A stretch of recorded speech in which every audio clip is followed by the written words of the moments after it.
बर्बाद करने की कोशिश की।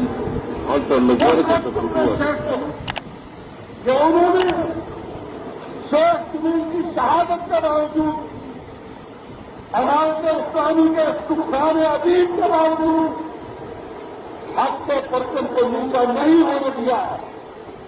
उन्होंने हक के परचम को बुलंद रखा है, उनकी जिम्मेदारी जारी है।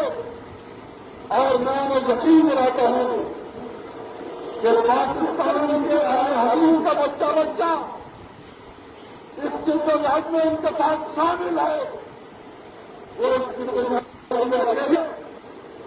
वो इस कोशिश में अकेले नहीं है। हम सब अल्लाह के फजल करम से उनके साथ हैं, उनके पीछे हैं। इसलिए मीडिया सर्विस चैनल यूट्यूब ते चलदा है।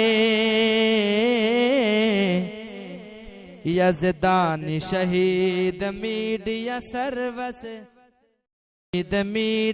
सर्विस चैनल यूट्यूब ते चलदा है।